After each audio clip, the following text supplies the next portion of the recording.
দেখা যাক এই কিডন্যাপিং ড্রামার দ্বিতীয় তথা শেষ ভাগ। বর্মা স্যার। অক্ষয়ের সঙ্গে সঙ্গে সুধীর বাবুর ফ্যামিলির হিস্ট্রিও বের করো। Yes sir.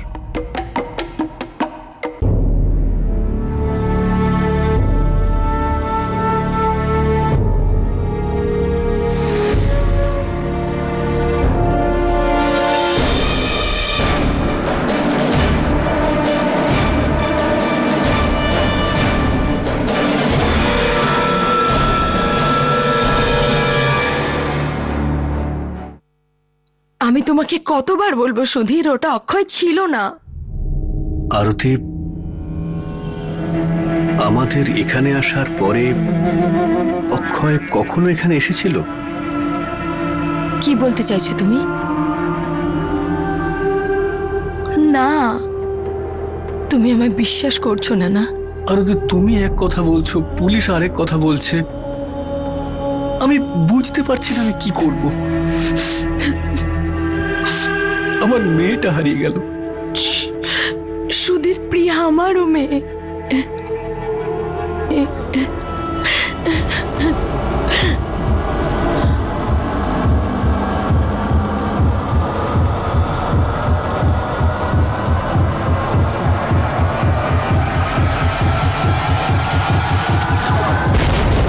হ্যাঁ, সুধীরবাবু তো খুবই ভালো লোক, 2 বছর কাজও করেছি আমি ওনার দোকানে।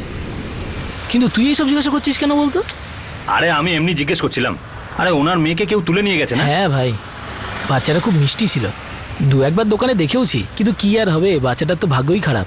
আগে তো মাকেই হারালো, আর এখন নিজেই মাকে হারিয়ে ফেলেছে। আরে না সেলিম ভাই, আরে আরতি, ওর মা তো বেঁচে আছে না? আরে না না, আমি ওর নিজের মার কথা বলছিলাম। ওর জন্ম হওয়ার কয়েকদিন পরেই মারা গিয়েছিল, মানে তারপরে তো সুধীরবাবু একদম ভেঙেই পড়েছিলেন।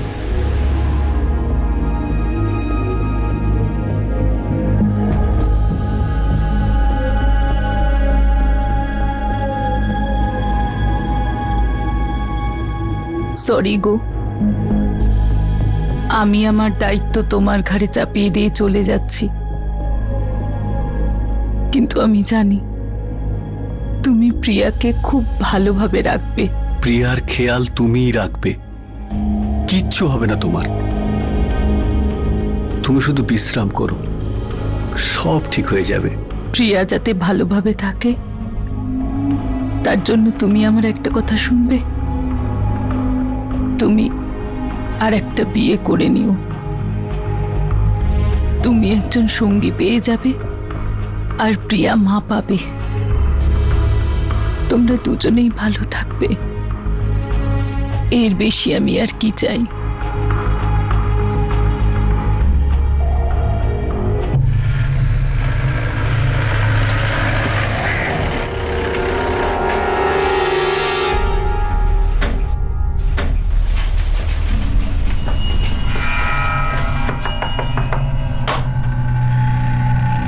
বিশ্বাস সিং? হ্যাঁ? অক্ষয় গুপ্ত কোথায়? আগে ওই অক্ষয় বাচ্চাটাকে কিডন্যাপ করেছে? না স্যার, আমি কিছু জানি না।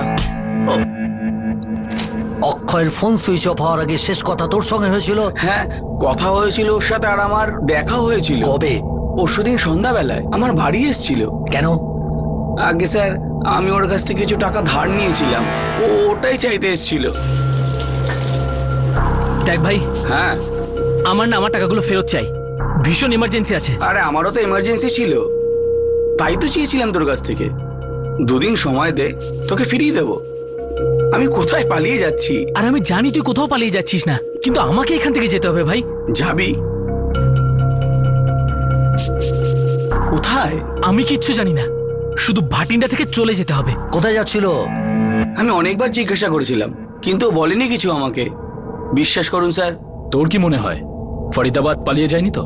হ্যাঁ, ফরিদাবাদ যেতে পারে, কারণ গত মাসেও কাজ ছেড়ে দিয়েছিল। আর জানি না স্যার ওর মনে কি চলছিল, আর ও যে এমন কাজ করবে আমি বিশ্বাস করতে পারছি না। স্যার, সুধীরের কাছেও অক্ষয়ের ফরিদাবাদের অ্যাড্রেস নেই, শুধুমাত্র একটা মৌখিক চুক্তি, প্রপার রেন্ট এগ্রিমেন্ট হয়নি। বর্মা, এই কেসে একটা ব্যাপার আমার খুব জটিল লাগছে। কিডন্যাপারকে শুধু দুজনই দেখেছে, বরবিন্দর আর আরতি। বরবিন্দর বিশ্বাসের সঙ্গে বলছে যে অক্ষয়ই ছিল, কিন্তু আরতি বলছো অক্ষয় হতেই পারে না। স্যার 2 মাস আগে ওর বাড়ি অক্ষয় খালি করে দেয়, আর তার কিছুদিন পর রাজাবত ফ্যামিলিও ওই বাড়িটা ছেড়ে অন্য জায়গায় শিফট হয়ে যায়। আমার মনে হয় না স্যার যে অক্ষয় আর রেজাবত ফ্যামিলির মাঝখানে শুধু ভাড়াটে আর মালিকের সম্পর্ক ছিল বলে। কোনো ঘটনা তো আছেই যার জন্য সবাই চুপ করে আছে, কিন্তু একটা ব্যাপার তো ঠিক বর্মা, এই কিডন্যাপিং পয়সার জন্য হয়নি। স্যার ভিতরের খবর তো আপনাকে কিছু বলতে পারবো না, কিন্তু একটা খবর তো পেয়েছি, এই আরতি আর সুধীরের না দুজনের দুটো করে বিয়ে। প্রিয়া কার মেয়ে, আরতি না সুধীরের? স্যার আরতি নিশার সৎ মা আর প্রিয়ার আসল মা, আর সুধীর প্রিয়ার আসল বাবা আর নিশার সৎ বাবা। নিশা সুধীরের নিজের মেয়ে নয়? এটা কোনো প্রপার্টি নিয়ে ঝামেলা নয় তো? কোথাও এমন নয় তো যে আরতি নিশাকে একমাত্র ওয়ারিশ বানানোর জন্য প্রিয়াকে গায়েব করে দিয়েছে? স্যার এরকম কোনো ব্যাপার তো এখনো চোখে পড়ছে না, কিন্তু আমার সার্চিং চালু আছে। দেখ তুই অক্ষয়ের ঠিকানাটা জোগাড় করার চেষ্টা কর খুব তাড়াতাড়ি, ও নিশ্চয়ই এই কেসের সাথে যুক্ত আছে।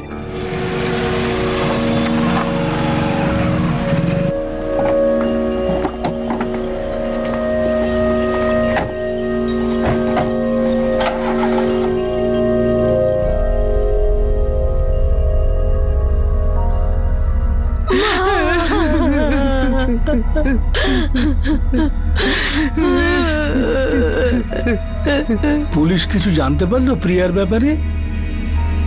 পুলিশের লোকেরা বলছিল প্রিয়াকে অক্ষয় তুলে নিয়ে গেছে। অক্ষয়? ওই আপনার ভাড়াটে? কিন্তু মা, তুই তো বলেছিলি বাইকের ছেলেটাকে তুই কখনো দেখিসনি। আমার যতটুকু খেয়াল আছে ওটা অক্ষয় ছিল না, অন্য কেউ ছিল বাবা। কিন্তু অক্ষয় এমন করবে কেন? ও তো তোমার ভাড়াটে ছিল।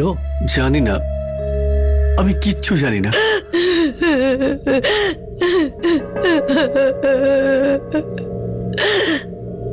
অতীতে লুকিয়ে থাকা একটা সত্যির সামনে চলে এলো যে আরতি প্রিয়ার নিজের মা ছিল না। সুধীরের প্রথম স্ত্রী অর্থাৎ প্রিয়ার নিজের মা প্রিয়া জন্মগ্রহণ করার কিছুদিন পরই মারা গিয়েছিল। নিজের আপনজনকে মাঝ রাস্তায় হারিয়ে আরতি আর সুধীর 4 বছর আগে বিয়ের বন্ধনে আবদ্ধ হয়, আর দুজনকে তাদের পরিবারের লোকেরাই বিয়ে দিয়েছিল। তুমি তো আমার মনের কথা বলে দিয়েছো সুজাতা। আমি রোজ ঈশ্বরের কাছে প্রার্থনা করি যে আমার আরতি মায়ের জীবনে নতুন কেউ আসে। আমিও এটা চাই যে সুধীর যেন আর একা না থাকে। প্রিয়া এখন অনেক ছোট। যা তুমি বলেছো সেটা যদি সত্যি হয় তাহলে আমার আরতি মা আর তোমার ভাই সুধীরের জীবনটা নতুন ভাবে গড়ে উঠবে। আমিও সুধীরের সঙ্গে কথা বলে দেখছি। আপনি এখন আরতিকে জিজ্ঞেস করুন। আরতি মা, তোর বয়সটাই বা কত? এখনো 30 বছরও হয়নি। সারা জীবন পড়ে আছে তোর সামনে। মারে, নিশার কথাটা একবার ভাব। যদি তোকে আর নিশাকে কেউ সুখে রাখতে চায় তাহলে খারাপটা কি? ব্যাস শুধু একবার সুধীরের সাথে দেখা কর, তারপর তুই যা বলবি। আরতি রাজি হয়েছে? হ্যাঁ, তোর মা রাজি করিয়েছে। আর বাবা, ওই কথাটা বলা কি খুব জরুরি? যদি ওই কথাটা বলা হয় তাহলে কথা হওয়া তো দূরের কথা, কথা শুরুই হবে না। তাহলে বাবা একটা কাজ করো, কথাটা ভুলে যাও, চুপ করে থেকো। রঞ্জিত ঠিকই বলছে। কি প্রয়োজন আছে এইসব কথা তোলার? আর যদি বিয়ের পরে সেটা কারোর থেকে জানতে পারে তাহলে ও এটাই ভাববে যে ওকে আমরা ঠকিয়েছি। ভবিষ্যতের কথা ভেবে তুমি মেয়েটার বর্তমান নষ্ট করবে? যদি তুমি এইরকমই ভেবে থাকো তাহলে তো মেয়েটার বিয়েই আর হবে না। আমার অলকা বৌদি প্রিয়ার জন্মের কিছুদিন পরে মারা গিয়েছিল।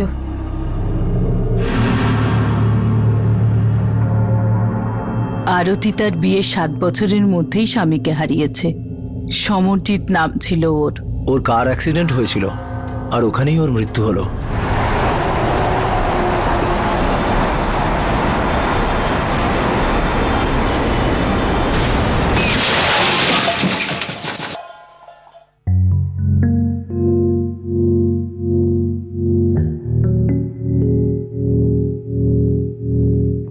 স্যার অমৃতসরের চক পুলিশ থানায় সব খবর পেয়ে যাবেন আপনি। ওখানেই কেসটা করা হয়েছিল। এই মামলায় প্রিয়ার নাম আসছে নাকি? না স্যার, ওর সৎ মা আরতি।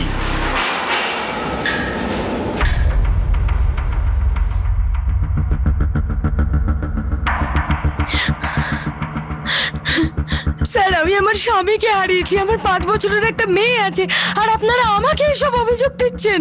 আমি চিনি না ওই ট্রাকওয়ালাকে, আমি জানি না ও কেন চাপা দিয়েছে আমার স্বামীকে। কিন্তু আপনার শ্বশুর শাশুড়ি তো বলছেন ওটা অ্যাক্সিডেন্ট নয়, ওটা মার্ডার ছিল, যেটা আপনি করিয়েছিলেন। আমি সাহেব, ও আমার ছেলের সাথে সুখী ছিল না। ও কোনো কিছু পছন্দই করতো না সাহেব, ওর চাওয়ার কোনো শেষই ছিল না। রোজ ঝগড়া হতো ওদের মধ্যে, অতিষ্ঠ হয়ে পড়েছিল ছেলেটা ওর কাছে। আমরা মেয়ে পছন্দ করাতে অনেক বড় ভুল করেছিলাম। আপনি যদি আমাদের বিশ্বাস না করেন তাহলে ওর ভাইকেই জিজ্ঞেস করে নিন, ও নিজে কতবার এসেছে দুজনকে বোঝাবার জন্য। ওই দিনও বাইরে যাওয়ার জন্য খুব জেদ করে বসেছিল। আমার ছেলে ভালোভাবে গাড়ি নিয়ে বাড়ি ফিরছিল, কিন্তু ওর ওই জেদের জন্য হিংসায় ওকে লরির সাথে অ্যাক্সিডেন্ট করিয়ে মেরে দিল। এরপর আমার ছেলে ফিরে আর বাড়িতে আসেনি। আমার সম্পূর্ণ বিশ্বাস যে সবকিছু আরতিই করিয়েছে, ওই মেরে ফেলেছে আমার ছেলেটাকে।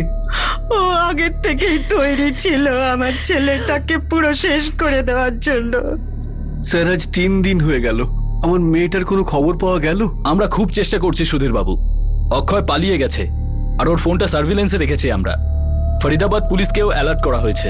স্যার, আপনি যদি এত কিছু করছেন তাহলে আমার মেয়েটা ফিরছে না কেন? কারণ আপনি চুপ করে আছেন, আমাদের কিছু বলছেন না যে আপনার আর অক্ষয়ের মধ্যে আসলে কি শত্রুতা ছিল। স্যার, আমি কতবার আপনাকে বলেছি যে অক্ষয়ের সাথে আমার কোনো শত্রুতা ছিল না।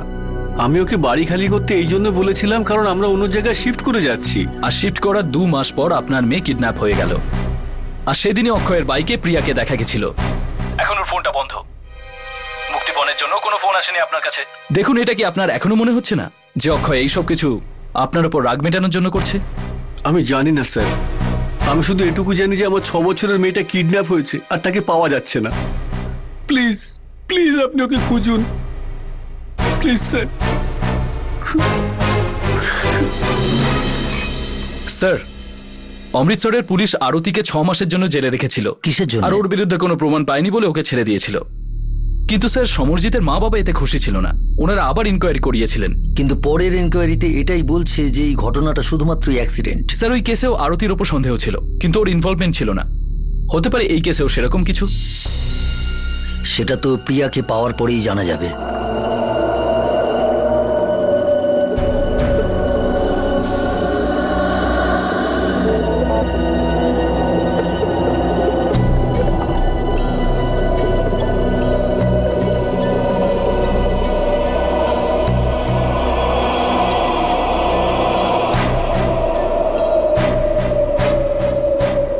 পুলিশ চেষ্টা চালিয়ে যাচ্ছিল, কিন্তু অক্ষয় এখনো তাদের নাগালের বাইরে ছিল, আর প্রিয়াও। প্রশ্ন এখনো এটাই যে এই কিডন্যাপিং এর উদ্দেশ্য কি ছিল, কে এই প্ল্যানিং করেছিল, আর সবকিছু কি সেই প্ল্যানিং অনুযায়ী হয়েছিল?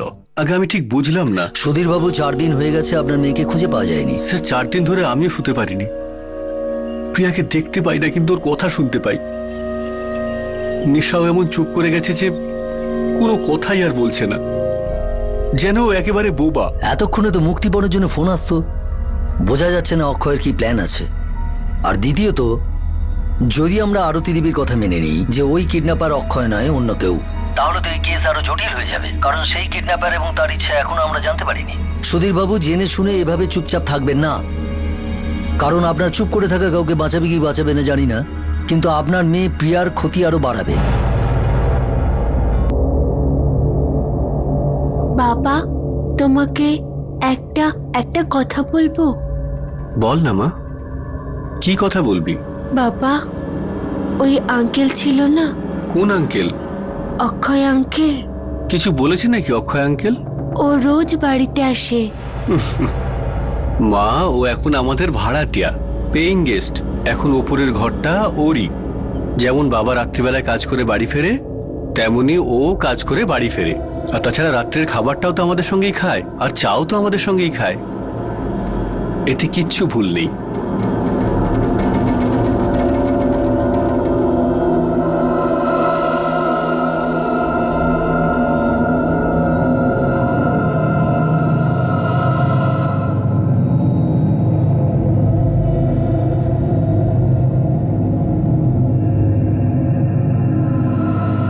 দুপুরবেলাতেও আসে, যখন তুমি থাকো না ঘরে।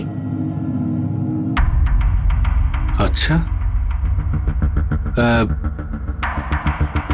মা তুই ঠিক কি বলতে চাস? ও কি কিছু করেছে তোর সাথে?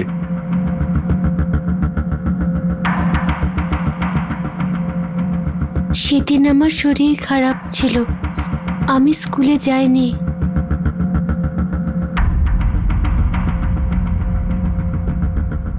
আমি জল খেতে কিচেনে গেলাম, আর ঠিক সেই সময় কিছু আওয়াজ শুনলাম।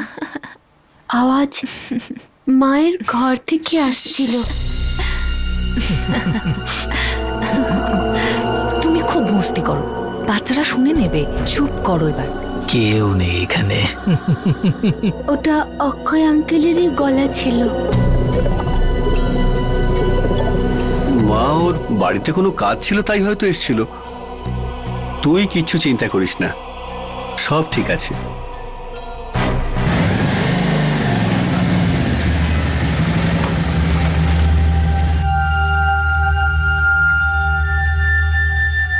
নিশার কথা সেদিন আমি কোনো গুরুত্ব দিইনি, কিন্তু এক সপ্তাহ পর আমার চোখ থেকে পর্দা সরে যায়। আমি সেদিন বাড়ি তাড়াতাড়ি এসেছিলাম। নিশা আর প্রিয়া স্কুলে গিয়েছিল। তো ছেড়ে দাও না সুধীরকে, আর চলো আমার সাথে। এখানে কি প্রবলেম হচ্ছে? তুমি যখন ইচ্ছে আসতে পারো, যা চাও তাই করতে পারো। তোমাকে কে আটকাচ্ছে? কিন্তু আমরা এখানে কত কম সময় পাই। ভুল, কম সময় পাওয়া যায়, তাই জন্যই তো বেশি মজা হয়। এক একটা মুহূর্ত আমাদের কাছে দামি। আচ্ছা ছাড়ো, ভেবে দেখো না, এটাতেই তো আসল মজা, তোমার লুকিয়ে লুকিয়ে আসাটা।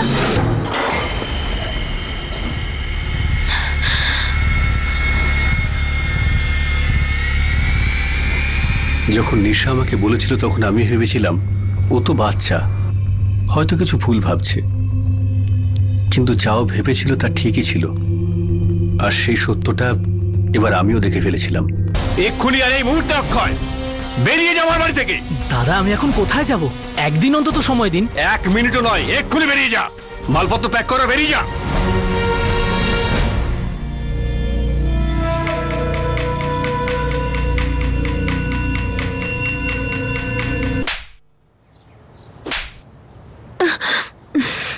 অনেকবার বেড়ে গেছিস তুই, এবারে সব নাটক বন্ধ কর।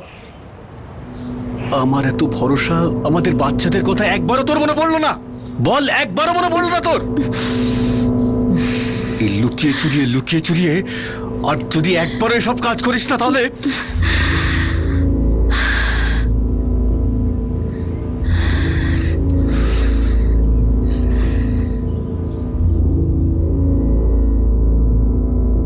আমি এ ব্যাপারে চুপ করে থাকাই ঠিক ভেবেছিলাম, কাউকে বলতে পারিনি। কিন্তু আরতি আমার উপরে রাগ প্রিয়ার উপরে দেখাতে শুরু করে। কি হয়েছে? চুপ চুপ।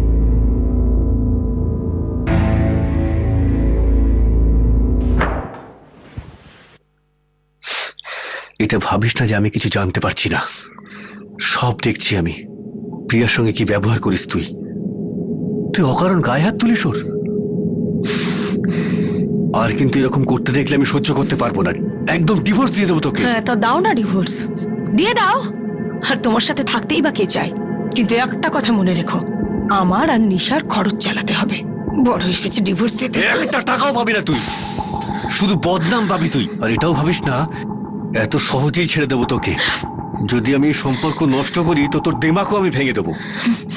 তোর এই নোংরামির কথা আমি সবার কাছে ফাঁস করে দেবো। এটা ভুলে যাস না যে তোকে নোংরামি করতে তোর মেয়ে সবার আগে নিজের চোখে দেখেছে। আর কোন মুখে তাকে কোর্টে তুই মিথ্যে প্রমাণ করবি বল?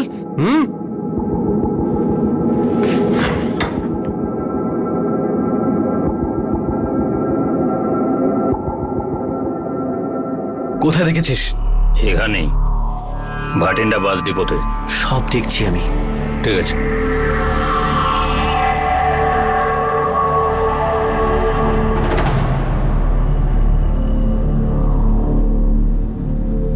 সেখান থেকে যেন না পালায়। আমাদের লোক ওর উপর নজর রেখেছে স্যার।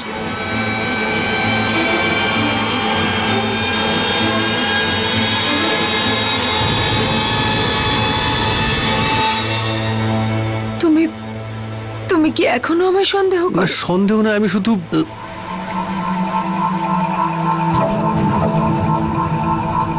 সত্যি করে বলো, তুমি কি এখনো আমার উপর রেগে আছো? না, একদম না। আর যা কিছু ঘটেছিল সেসব তো আমি পিছনে ফেলে এসেছি। আমি যা করেছি সুধীর, তার জন্য আমার এখনো খুব আফসোস হয়, খুব আফসোস।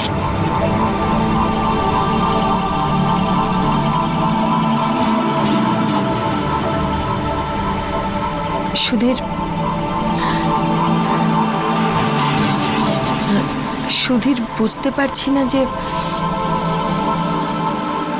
আমি আমার পাপের শাস্তি কি করে চাইব। ভুল নয়, পাপ করেছি আমি।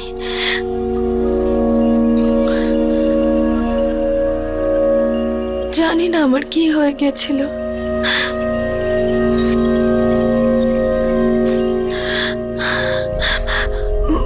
মাথা ঠিক ছিল না আমার। আমি তোমাকে মিথ্যে বলবো না সুধীর। অক্ষয় আমাকে দেখতো, আমারও আস্তে আস্তে ভালো লেগে যায় ওকে। আমি বুঝতেই পারিনি আমি কি করে ওর দিকে ঝুঁকে পড়লাম।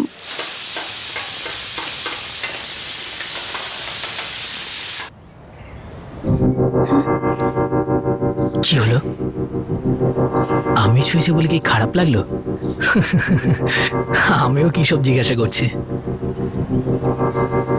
আমার ছোঁয়া যদি তোমার ভালো না লাগতো, অনেকক্ষণ আগেই দূরে সরে যেতে, আর না হলে আমাকেই দূরে সরিয়ে দিতে। তুমিও এই দিনটার জন্য অপেক্ষা করছিলে না, কখন আমি তোমার কাছে আসবো, তাই না? অক্ষয়, আমি জানি আমি অন্যের স্ত্রী, তুমি দুটো বাচ্চার মা আর ভীষণ সুন্দরী। আমি অনেক দিন ধরে এই দিনটার স্বপ্ন দেখছিলাম। আজকে আমার স্বপ্নটা পূরণ হলো। আমি আগে থেকেই জানতাম আগুন যে দুদিকে এইভাবে জ্বলছে, আমি তা বুঝতে পারিনি।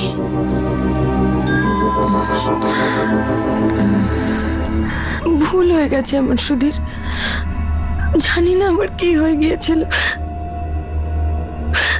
ভগবান জানে আমি তোমাকে কি কি বলেছি।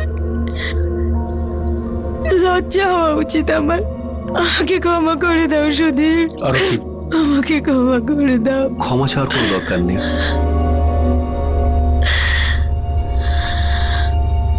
তুমি তোমার কাজের জন্য লজ্জিত, এটাই যথেষ্ট।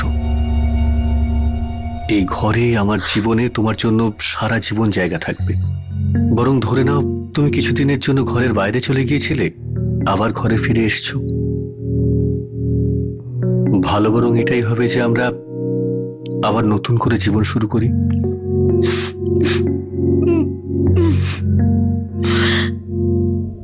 আমি জানি সুধীর, যে ক্ষত সেরে গেলেও তার দাগটা থেকেই যায়। পুলিশ যেই অক্ষয়ের নাম নেয়, আমি জানতাম যে আঙুলটা আমার দিকেও আসবে। আর আমি যা করেছি তারপরে আমাকে বিশ্বাস করাটা অত সহজ নয় তোমার। আমি তোমাকে সন্দেহ করছি না। আমরা তো ঠিক করেছিলাম যে আমাদের বিবাহ আমাদের পরিবারকে ভাঙতে দেব না। সেজন্যই তো আমরা বাড়িটা ছাড়ি। আর আমি দেখেছি যে তুমি এখানে এসে আমাদের সংসারটাকে আবার সাজাবার চেষ্টা করেছো। কিন্তু তাও বলছি, একবার ভালো করে মনে করার চেষ্টা করে দেখো যে এটা অক্ষয় ছিল না তো, যে আমাদের মেয়েটাকে নিয়ে পালিয়ে গেছে। আমি কেন বাঁচাবো ওই লোকটাকে বলো? আমাকে বিশ্বাস করো।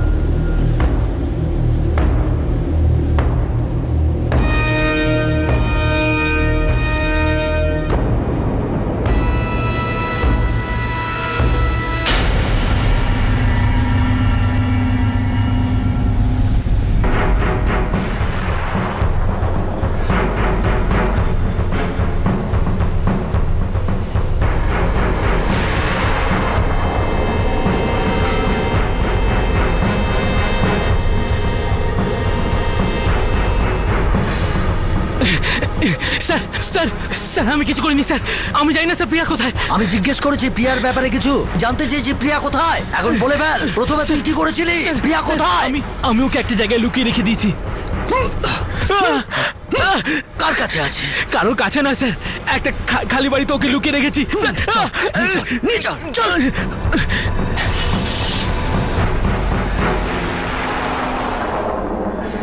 লন্ডনের ওই লোকটা নিজের চোখে ওকে দেখেছে। অক্ষয় বাইকে প্রিয়াকে নিয়ে যাচ্ছে। ও মিথ্যে কেন বলবে, তাও পুলিশের কাছে? আমি জানি না সুধীর, আমি সত্যি বলছি, প্রিয়ার দিব্যি।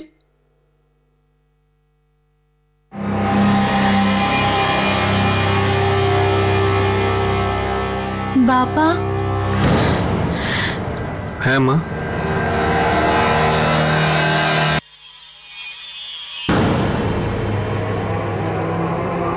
কি হয়েছে মা? বাবা, ওটা অক্ষয় আঙ্কেলই ছিল যে প্রিয়াকে নিয়ে গিয়েছে। মাই পাঠিয়েছিল প্রিয়াকে অক্ষয় আঙ্কেলের সাথে।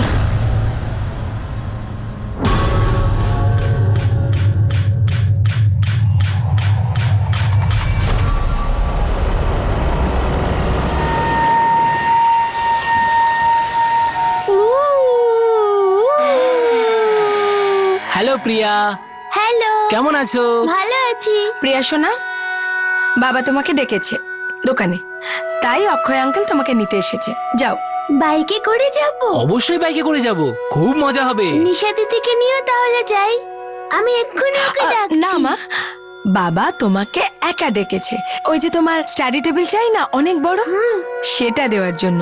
নিশা দিদি এখন হোমওয়ার্ক করছে, তাই তুমি যাও আঙ্কেলের সাথে, খুব মজা হবে বাইকে। চলো চলো চলো, বাবার কাছে যেতে হবে, খুব মজা হবে। চলো।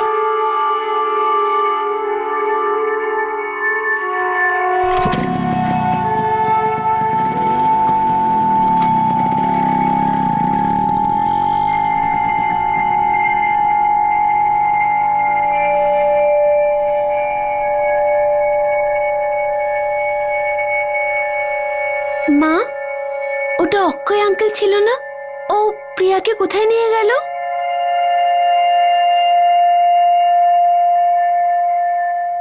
চুপ, একদম মুখ বন্ধ রাখবি। আর একটা কথা খেয়াল রাখবি যে তুই কিচ্ছু দেখিসনি।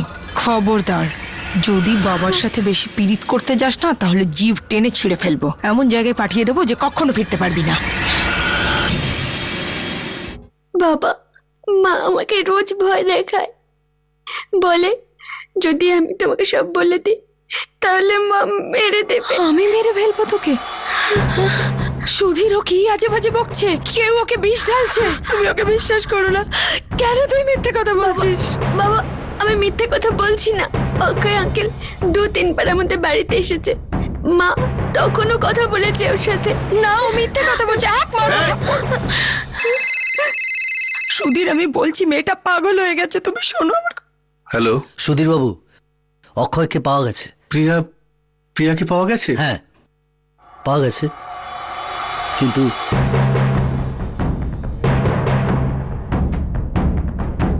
কি বললো পুলিশ? পুলিশ অক্ষয়কে ধরে ফেলেছে। আর প্রিয়া?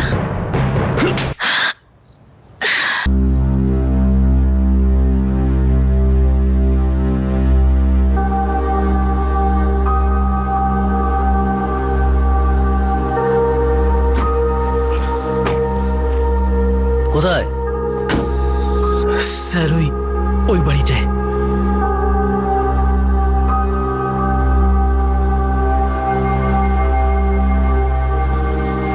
কল।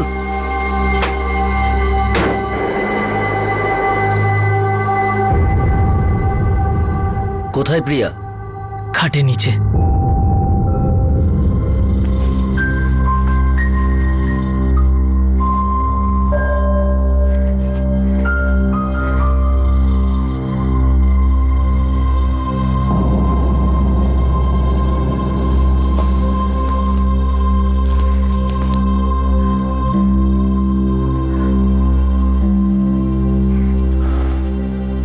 বাচ্চাটা নেই স্যার।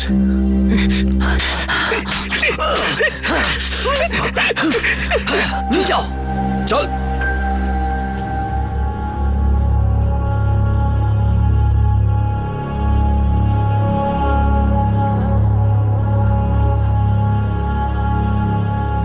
কেন করেছিস তুই?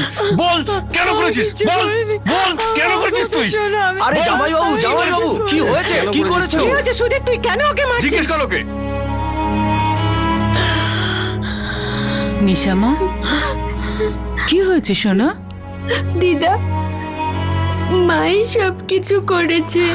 মাই সব কিছু করেছে। তুই? মা, মা আমি কিচ্ছু করিনি। কেউ এই মেয়েটাকে কিছু খাইয়েছে। ও কেন মিথ্যে কথা বলছে? আমি কিচ্ছু করিনি।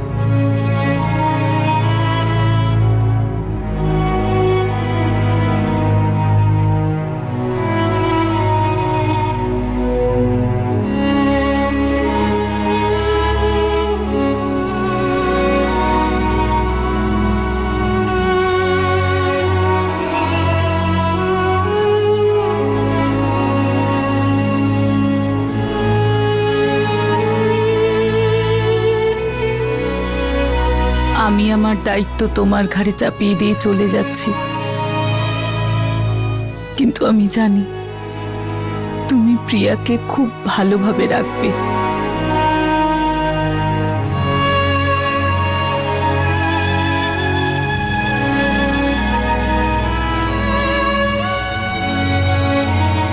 সুধীরবাবু অক্ষয় প্রিয়াকে নিয়ে যায়নি, ওকে ওর সঙ্গে পাঠানো হয়েছিল। আর ও ওর মায়ের ভরসায় ওর সঙ্গে চুপচাপ চলে যায়, না চিৎকার করি, ঠিক যেমন আমাকে বলবিন্দার বলেছিল। কি পেলো আমার মেয়েটাকে মেরে ফেলে? প্রথমে মারবার প্ল্যান ছিল না, কিন্তু পরে প্ল্যানটা বদলে যায়। হ্যাঁ তারপর? এক মিনিট। হ্যাঁ সে তো ঠিক আছে, কিন্তু এটা তো বলো টাকার জন্য ফোন কখন করব? এখন না, এদিকে সব গন্ডগোল হয়ে গেছে। আমি যখনই সুধীরকে বলি ও সোজা পুলিশ স্টেশন চলে গেছে কমপ্লেন লেখাতে। আরে এটা কি করে হয়ে গেল? তুমি তো বলেছিলে যে। কি বলেছিলাম সেটা বাদ দাও, আর এখন কি করতে হবে সেটা ভাবো। ও আমাকে টাকা দিতে চাওয়াটা রিস্কের হয়ে যাবে। যদি কেউ জানতে পারে না যে প্রিয়াকে কিডন্যাপ তুমি করেছো, তাহলে তোমার সাথে সাথে আমাকেও সন্দেহ করবে। আরে সবাই তো এমনিতেই জানবে না।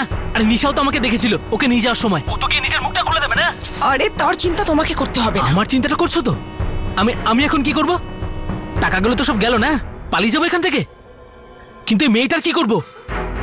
প্রিয়াও তো আমাকে দেখে ফেলেছে, এবার ওকে কি করব বলো? এদিকে সবটা আমি সামলে নিচ্ছি, কিন্তু এই প্রিয়ার ব্যবস্থা তোমাকেই করতে হবে। মানে? মেরে ফেলো ওকে। আরতি, আমাদের প্ল্যান শুধু টাকা হাতানোর ছিল, কাউকে খুন করার ছিল না। কোনো রাস্তা নেই আমাদের কাছে। যদি প্রিয়া ফিরে আসে না, তাহলে ওর কিডন্যাপিং এর অভিযোগে তুমি জেলে যাবে আর আমি যাব বাড়ির বাইরে।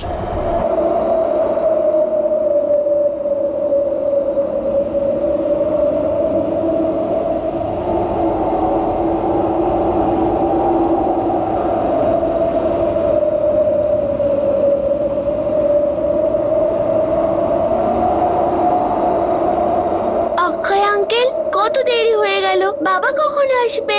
স্টাডি টেবিল অনেক বড় হবে না? আমরা কোথা থেকে আনবো? আমি ওর উপর ডল রাখবো, আমার আরো অনেক জিনিস রাখবো। যেদিন অক্ষয় প্রিয়াকে নিয়ে গেল ওই দিনই ওকে মেরেছে। আরতি করেছে সব। আমি মন থেকে ওকে ক্ষমা করে দিয়েছিলাম। এটা ভেবেছিলাম যে ও হয়তো নিজের ভুল বুঝতে পেরেছে, তাই আরতি আর অক্ষয় সম্পর্কের ব্যাপারে কখনো আপনাকে কিছু বলিনি। ভেবেছিলাম অক্ষয় আমার উপর রেগেছিল তাই এসব কাজ করেছে, কিন্তু আরতি কতটা বিষ ভরেছিল ওর মনের মধ্যে। দুজনের মাথা থেকে জ্ঞান বুদ্ধি হারিয়ে যায়, আর ওদের সম্পর্কের মাঝখানে আপনি একমাত্র দেওয়াল। কোনো সন্তান নেই ওদের মধ্যে। ওদের উদ্দেশ্য পূরণ করার জন্য নাটক করেছে। আমার মেয়ে মিথ্যে কথা বলছে, ওকে কেউ কিছু শিখিয়ে দিয়েছে। আমি কিচ্ছু করিনি স্যার, আমাকে বিশ্বাস করুন স্যার। আমি নিজের অপরাধ অক্ষয়ের ঘাড়ে যতই চাপাবার চেষ্টা করো, সত্য বদলে যাবে না। এই কেসে শুধু অক্ষয় নয়, নিশাও সাক্ষী। তোমার আরেকটি সেলফোন যেটা অক্ষয় তোমাকে দিয়েছিল ওটাও পাওয়া গেছে, যাতে তোমরা সমস্ত প্ল্যান করেছিলে। তোমার বর খুব ভালো মানুষ, একবারও তোমার উপর কোনো সন্দেহ হলো না। তুমি বিশ্বাসঘাতকতা করলে ও মাফ করে দিল, তারপরেও তুমি এই ক্ষতি করলে। আমি ওর সাথে থাকতে চাইনি, আমি ওকে ডিভোর্স দিতে চেয়েছিলাম, কিন্তু সুধীর ও আমাকে টাকা দিতে চাইছিল না, যে কোনো বাহানায় আমাকে আটকে রাখতে চাইছিল। আর আমি ওর থেকে মুক্তি পেতে চাইছিলাম, আমি অক্ষয়ের সাথে থাকতে চাইছিলাম। তা চলে যেতে অক্ষয়ের কাছে। মুদ্রা কথা এটা যে সুধীরের পয়সা ছাড়া তোমরা আরামে থাকতে পারতে না। তুমি অক্ষয়ের সঙ্গ এবং সুধীরের টাকা দুটোই একসঙ্গে চেয়েছিলে, আর সেই কারণে নিরপরাধ শিশুর জীবন নষ্ট হলো। আমি এরকম কখনো চাইনি স্যার, কিন্তু সুধীরের সব থেকে বড় দুর্বলতা ছিল প্রিয়া। প্রিয়ার জন্য ও সবকিছু করতে পারত, আর আমি প্রিয়াকে ব্যবহার করে সবকিছু পেতে পারতাম যা আমি চেয়েছিলাম। কি পেলে? সত্য তো এটা আরতি যে তুমি যার জীবন নিলে সে তোমাকে মায়ের মতো ভাবত। এই খুন অক্ষয় একা করেনি, ওই বোকা তোমার প্রেমের চক্করে ফেসে গেল, আর তোমরা দুজনে তাই অমানবিক কাজটা করে ফেললে।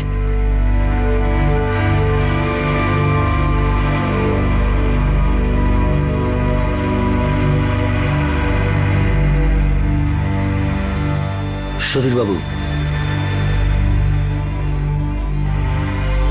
আপনার বিয়ের আগে আরতি সম্বন্ধে সবকিছু বলা হয়েছিল? আমি বলতে চাইছি ওর আগের স্বামীর মৃত্যুর ব্যাপারে।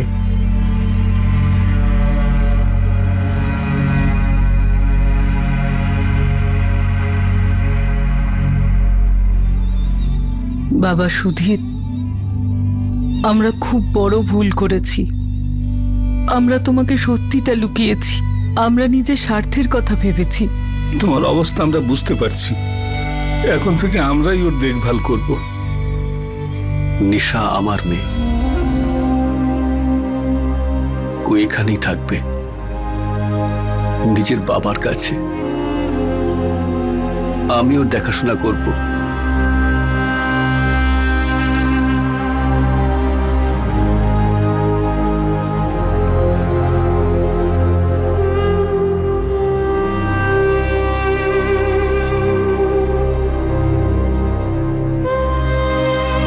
আমার আরতিকে অক্ষয়ের সঙ্গে যেতে দেওয়া উচিত ছিল। ওর অর্থ, ডিভোর্স, যা দরকার ছিল সব দেওয়া উচিত ছিল। তাহলে হয়তো আমার প্রিয়া তো বেঁচে থাকতো। প্রিয়াকে আমি কখনোই ভুলতে পারবো না, না আরতির এই কাজটাকে। আর নিশা রইল আমার সঙ্গে। নিশার প্রতিপালন এখন আমার দায়িত্ব। আমাদের দুজনেরই এখন দুজনকে দেখাশোনা করতে হবে। অক্ষয় আর আরতির বিরুদ্ধে আইপিসির ৩৬৫ ধারা অনুযায়ী অপহরণ, ৩০২ ধারা অনুযায়ী হত্যা আর ১২০ বি ধারা অনুযায়ী অপরাধমূলক ষড়যন্ত্রের অভিযোগ করা হয়েছে। সুধীর পুরোপুরি ভেঙে পড়েছিল, নিশাও গভীর আঘাত পেয়েছিল। এত কম বয়সে সে যা দেখেছিল, যা সহ্য করেছিল, তা ভুলে যাওয়া অত সহজ নয়। নিশা তার মাকে নিজের বাবার সাথে বিশ্বাসঘাতকতা করতে আর নিজের সৎ বোন প্রিয়াকে নিজের মায়ের প্রেমিকের হাতে কিডন্যাপ হতে দেখেছিল। এমনকি নিশার মুখ বন্ধ রাখার জন্য তার মা তাকে মাঝে মাঝে ভয় দেখাতো। সে একজন মায়ের একদম বিপরীত আর ভয়ঙ্কর মূর্তি দেখেছিল। কিন্তু ঈশ্বরের কৃপায় এখন নিশা একজন সংবেদনশীল আর দায়িত্ববান বাবার কাছে মানুষ হচ্ছে। বিয়ের বন্ধনে আবদ্ধ দুজন মানুষের মধ্যে কোনো একজন যদি নিজের সুখ সেই সম্পর্কের বাইরে খুঁজতে যায়, তাহলে তখনই সেই মানুষটাকে সেই সম্পর্ক থেকে মুক্ত করে দেওয়াই ভালো, তা সেটা করা যতই কঠিন হোক না কেন। এমন পরিস্থিতিতে অপর মানুষটারও নিজের ইচ্ছে, নিজের কথা পরিষ্কারভাবে বলে দেওয়াই উচিত। কাউকে জোর করে কিছুক্ষণের জন্য চুপ করিয়ে রাখা যেতে পারে, কিন্তু সেই চুপ করে থাকার পিছনে সেই মানুষটার রাগ কখনো যায় না। বরং এমনটা করলে অসহায়তায় যে মানুষটা মুখ বন্ধ করে আছে তার মধ্যে ঘৃণার আগুন জ্বলতে থাকে। আর এই ঘৃণার আগুন শুধু জীবনের সুখকেই নয়, বরং পুরো জীবনটাই শেষ করে দেয়। আপনাদের সাথে আবার দেখা হবে ক্রাইম পেট্রোল সতর্কতে আরও একটা চমকপ্রদ কেস নিয়ে। ততক্ষণ নিজের খেয়াল রাখবেন, সুরক্ষিত থাকবেন, সুস্থ থাকবেন, আর মনে রাখবেন নিজের কঠোর সমালোচনা করুন আর মাঝে মাঝে নিজেকে নিজেই সজাগ করতে থাকুন। সঠিক সময়, সঠিক পদক্ষেপ, সতর্ক থাকুন। জয় হিন্দ।